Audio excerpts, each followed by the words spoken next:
Welcome to IVF This, episode 109, The Infertility Tipping Point. Welcome to IVF This. I'm your host, Emily Ginn. After 10 years of primary and secondary infertility due to both male and female factor infertility, I am now the mother to 3 beautiful miracles. I am married to my favorite person in the world. I'm a social worker, a life coach, and an IVF warrior. I'm here to teach you how to manage your mind and emotions during your IVF journey, to break free from anxiety and regain control of your life, even in the midst of infertility. I'm going to teach you how to say IVF this to how we think about, talk about, and experience infertility. Let's go. Hello, my beautiful friends. I hope you're all doing so well today. I am very excited to talk with you guys. I do have a couple of listener reviews, I call them listener love, that I want to share with you all before I get to kind of today's topic. But they're both from Audible. Yes, IVF This is available on Audible. So the first review is anonymous, but it says, I'm starting IVF for the first time soon, and I'm concerned about how it will affect my mental health. I'm so glad that I found this podcast and that I know that I will go back and listen to some of my favorite episodes when I'm struggling. Well, I'm so glad that you found the podcast, and I wish you nothing but love and luck on this IVF journey. I will say that I'm very glad that you are looking for support as you're doing this. I don't think that many, if any of us, give ourselves credit for cultivating, nurturing, seeking out supports. And that's not for nothing. This is an act of self-love, of taking care of yourself. It shows that you are resourceful and willing to learn things to better take care of yourself, right? So when your brain goes to catastrophizing, I want you to remind yourself that you do know how to take care of yourself, that you've done it time and time again, or that you are learning how to better take care of yourself. And as always, I want you to give yourself credit, even if it's in the past and it is something that maybe you would have never acknowledged. I want you to acknowledge it. Allow yourself to kind of acknowledge it and really accept that you do know everything you need to know to take care of yourself. The second one comes from a woman named Jessica, and she said, I could write a more lengthy review, but I won't. I will just say that she is fabulous and professional and seems to have a very good heart too. She is so good and professional and gives excellent interviews with some awesome topics. She even discusses things that we're not supposed to say. Like in sex ed in school, they taught us lies. Refreshing, empowering, and friendly. She gives hope to all the moms who have gone through IVF and women who are going to go through it and people in general. I'm happy I found this sweet podcast, and I hope you are too. I love this so much. I want your lengthy review, Jessica. I want the length. No, but I do just want to say both for taking the time to rate and review the podcast. It really does mean a lot to me, not just because I enjoy hearing that you guys are enjoying the podcast or that you find it beneficial, but really ratings and especially the reviews on the platforms that have them, Apple, Audible, maybe Stitcher, I'm not sure. But I know that on Spotify you can only rate but not review. Anyway, the more ratings and the reviews that a podcast have, the more it's what's called discoverable. So that means that more people can find it.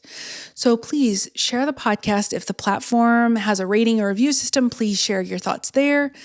Let's get the word out that you can do infertility and IVF treatments differently, that you don't have to be at the mercy of this process or your emotions, that you can learn how to take care of yourself during arguably one of the most stressful times of your life.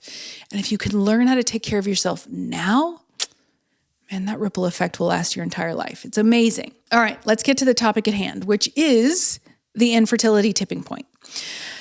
So I've been working on expanding some of my social media stuff and my team. And I do want to stop and say a massive, massive thank you to my team. I have an incredible and wonderful producer, Anthony, who has been with me since episode 1.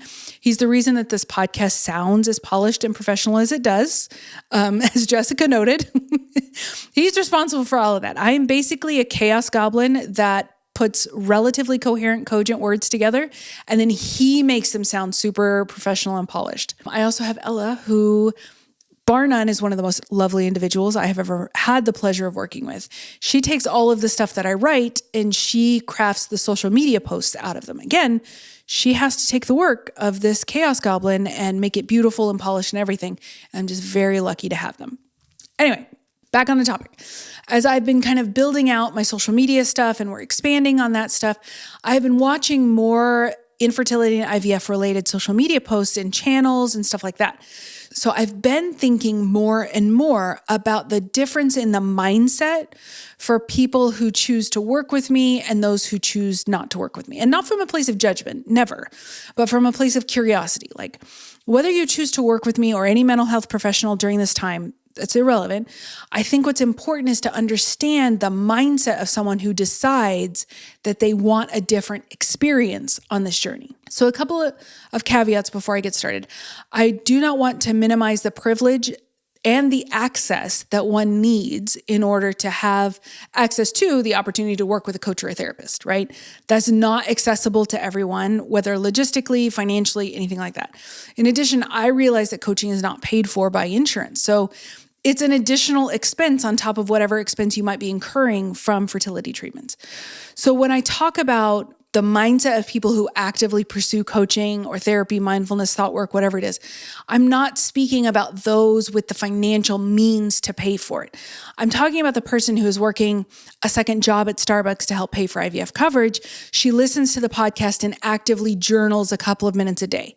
She's not dropping money or anything like that, but she's utilizing what she does have access to, right? So that's what I'm referring to. You do not have to pay for coaching or go to therapy to change your experience of this journey. You don't have to invest in the perfect journal or the perfect pen or a million books or extravagant things to change your experience of this journey.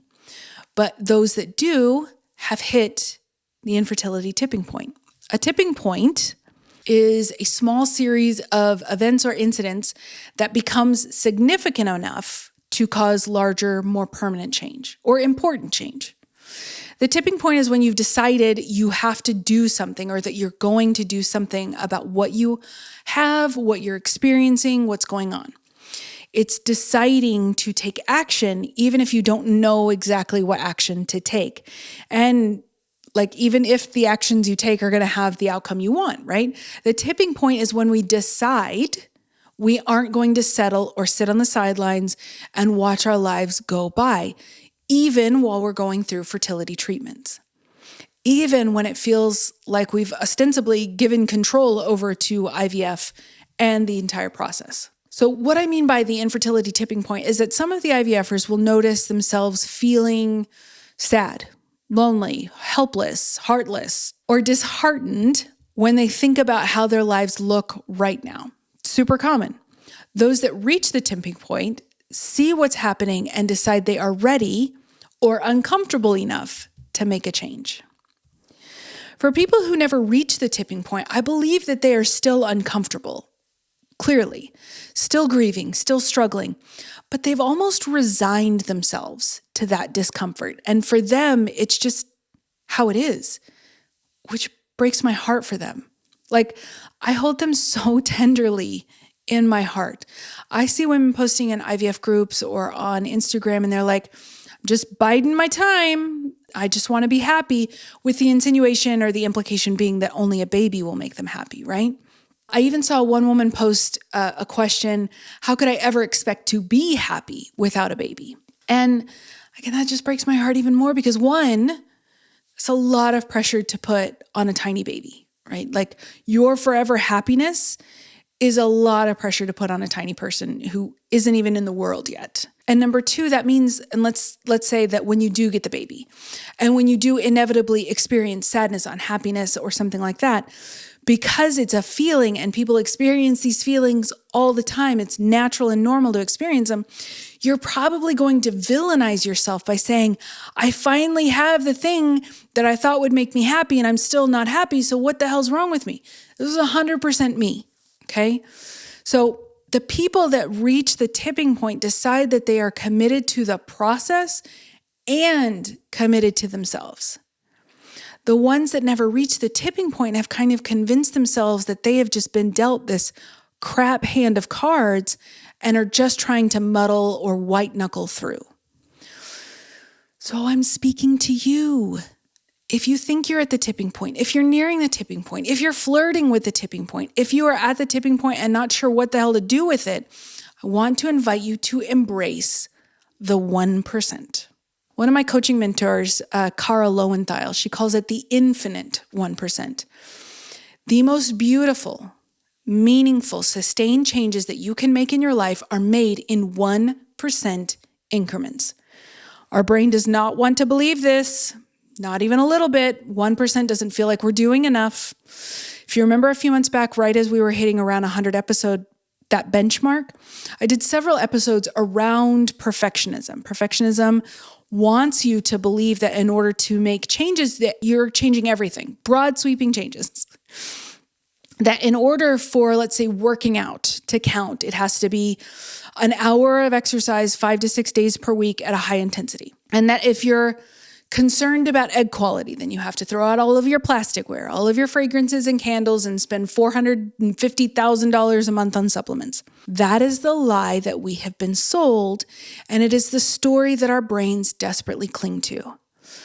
So it's no wonder why it becomes so overwhelming for us, and we quickly revert back to our usual ways of behaving.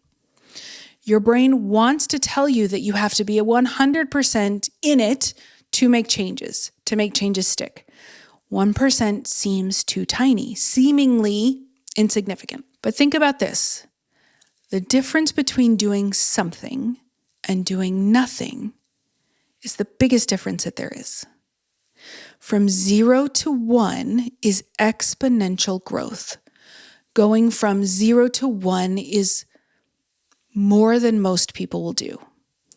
Going from 0 to 1 is the hardest part.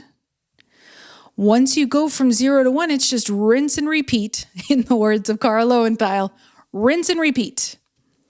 Remember that your brain loves to save energy, and it's terrified to do anything new. Newton's first law of motion is that a body in motion will stay in motion, and a body at rest will stay at rest. What is hard is overcoming the inertia from 0 to get to 1. What is hard is being in a state of non-motion, a state of rest, and going into a state of motion. That's where you need to effort. That is the effort that you're putting into these things.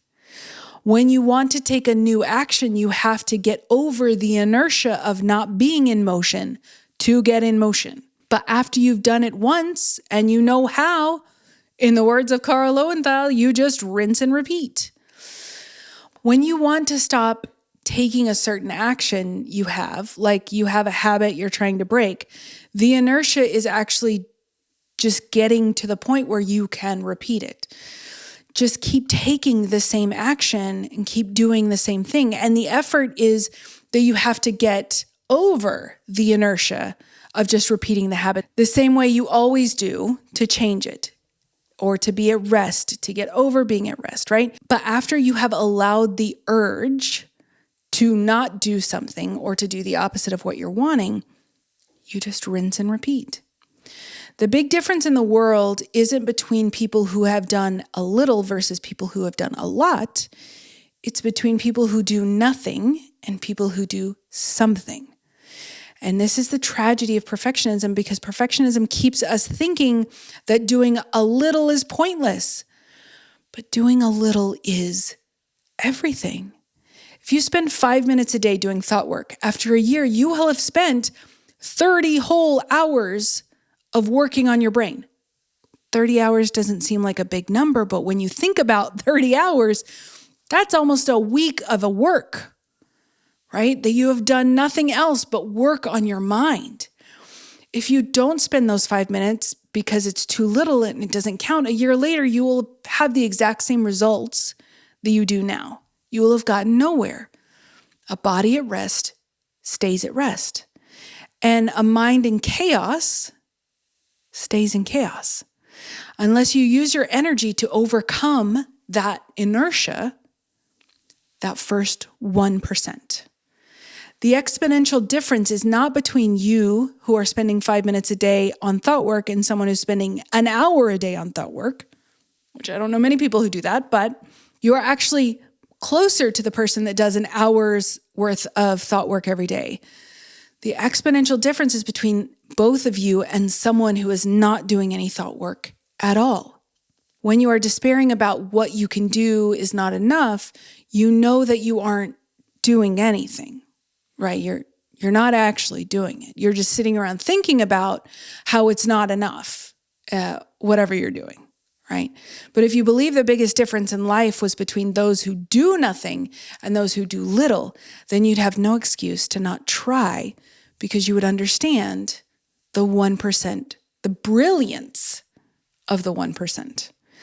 And even doing that 1%, the difference between nothing and 1%, the difference between 1 minute and 1 hour, however you want to think about time and effort, the difference between nothing and 1% is exponential. It's incredible. It is everything. So no excuse to not try to do at least 1%.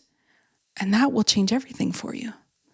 So if you are at the tipping point, or you feel like you're nearing it, or maybe you've even passed it, but you're still not sure what to do, just choose one thing. Start with one thing that is sustainable, that you can do most days, that you will find some joy or happiness or motivation around. Whether it's journaling, going for a walk, meditation, yoga, listening to the podcast, applying different concepts from the podcast, practicing things I suggest, creating a gratitude list, seeking out counseling or coaching. No matter what you choose, know that it is enough and stick with it. Rinse and repeat.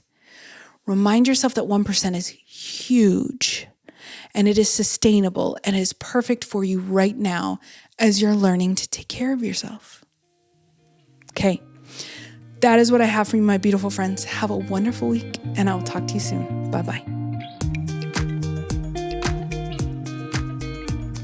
Thank you for listening to this week's episode of IVF This. If you like what you've heard, click subscribe and follow to make sure you don't miss an episode. And if you want to learn more, head over to www.ivfthiscoaching.com to learn how to work together.